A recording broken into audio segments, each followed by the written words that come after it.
If you are using Windows 11 every day, you're probably wasting time. And it's not because of you, it's because, well, Microsoft hides some of its best features. Today, I'm showing you 12 Windows 11 features that most people don't even know exist. These are the ones that actually save time. All right, so let's go ahead and start with the quickest win.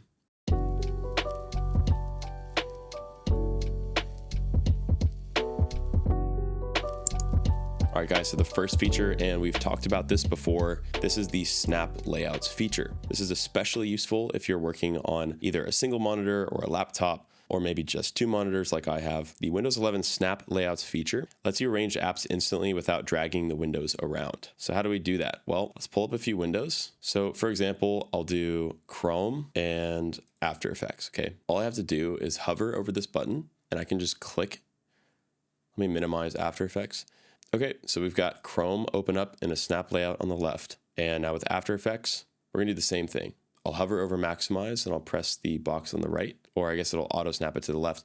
But now we have our dual split screens. We have After Effects over here, we have Chrome over here. We can very quickly bounce back and forth between them.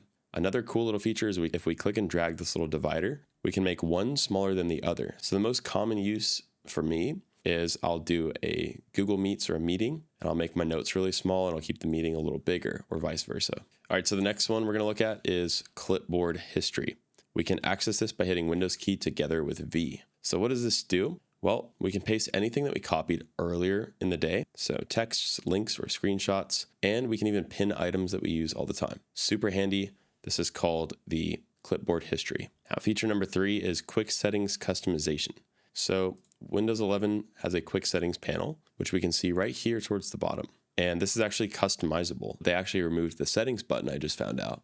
So in order to customize this, I can click and drag, and I'll be able to rearrange the settings icons. We've got multiple pages. We have our top page and our bottom page. We have things like Wi-Fi, Bluetooth, wired display, and airplane mode, accessibility, your project, energy saver, night light, things like that. So anything that's quickly accessible that you might use on a regular basis, you can quickly access it right here. All right, the next one we want to talk about is focus sessions.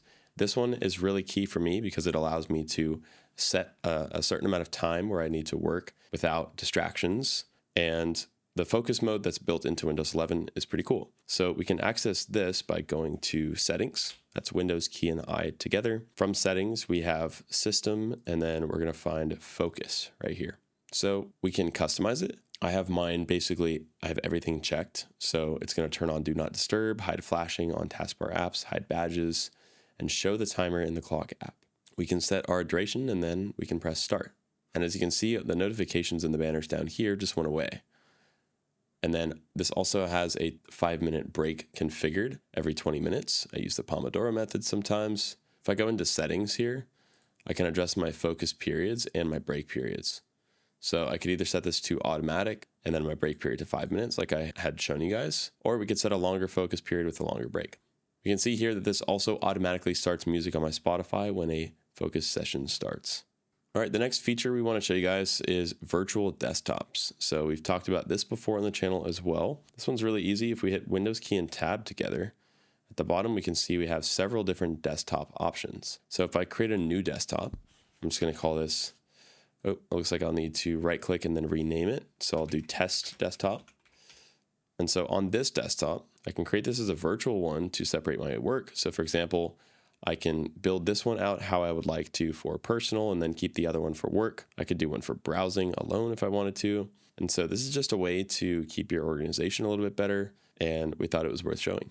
Feature number 6 is File Explorer tabs. So if I hit Windows key and E together, we can bring up our File Explorer, and you might be used to doing this where you bring up 4 or 5 File Explorer windows and you're trying to use them all simultaneously. But File Explorer actually has tabs that you can use similar to a browser. And so if I hit plus up here and plus again, let's say I'm accessing files between my downloads and my media folder. So if I need to copy files from here into my downloads, I don't have to worry about having several different windows or many different windows open. I can literally just use this like a browser and come back here to access what I need. So really cool feature. We definitely recommend trying this. Feature number 7 is PowerToys Essentials. PowerToys is something that you actually have to download, and this basically gives you additional functionality within Windows. This is a must install for productivity, in my opinion. One thing that's cool is FancyZones. So if we're dragging a window and we hold Shift, It's similar to the snap layouts. This one's called FancyZones. So we're just holding shift and we can snap it right into place. So I could do this again with, let's say, Chrome, drag it, hold shift. I could plop that in the middle. We also have power rename, so we can rename files and folders from the right-click context menu. We could do this in batch. We can batch rename. That's another feature of PowerToys. And one thing that I actually liked a lot is the color picker. So for someone like me that's constantly looking at different colors and actually needs to know the hex key, if I hit Windows key Shift C, I can actually just move my cursor around and it's going to tell me the exact hex combination of any given color that my mouse is highlighting. So these are just some of many of the PowerToys features. We highly recommend checking this out. Feature number 8 is auto HDR and display calibration. So if I go into my settings and I go to system and display, if you have an HDR monitor, we can turn on auto HDR. So this is going to make our workspace look cleaner and it's going to help with editing and video playback. So let's turn HDR on. And then inside of HDR, we've got settings for playback. We've got settings for power. And then if we want, we can also use the display calibration tool, which will come up here if we want better accuracy. Okay, feature number 9 is dynamic clipboard sync between devices. This will pretty much only be useful if you're using multiple PCs, for example, a desktop and a laptop. But this is a similar function to how it works in the Apple devices. So on your phone, you can copy something and then you can just paste it on your Mac, right? Similar feature here, similar concept. And this is accessible from the settings menu. So if I go to System and Settings, we'll scroll down until we see Clipboard towards the bottom here. And here we could do Clipboard History across your devices. So basically, you have to sync your Microsoft account with Windows. You can turn this on, and you can automatically or manually sync the text that you copy. Feature number 10 is advanced screenshot tools. So Windows has something called the snipping tool. This is automatically installed. You can access this by hitting Windows key Shift and S together. So when you go into the snipping tool, we're automatically going to be in screenshot mode. If we'd like, we can actually switch over to video mode and do a screen recording. For now, we'll do a screenshot. I have additional settings as well. So I have a quick markup and color picker. Let's go ahead and take a screenshot of my desktop here.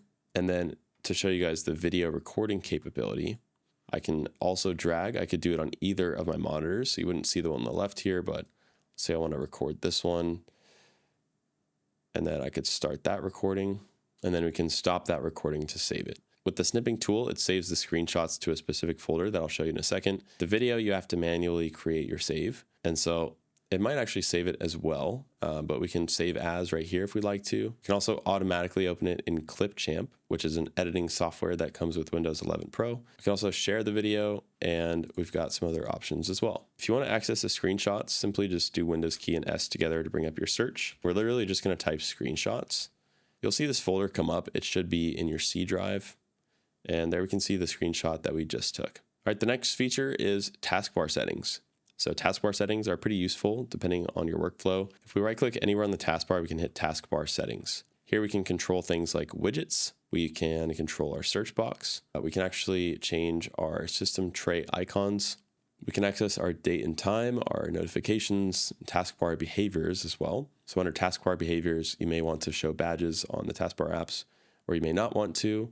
You may want to automatically hide the taskbar. You may want the original left alignment that Windows 10 and earlier versions are known for. And so if you want to customize your taskbar to make it the most useful it can be for you, this is how you do that. All right, guys, so the last one we're going to show you is a feature called Nearby Share. This is great for general users. So the way that we can do this is by, let me just find a file.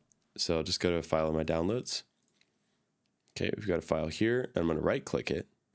And I'm going to press the button called Share. As we can see, my phone is actually popping up.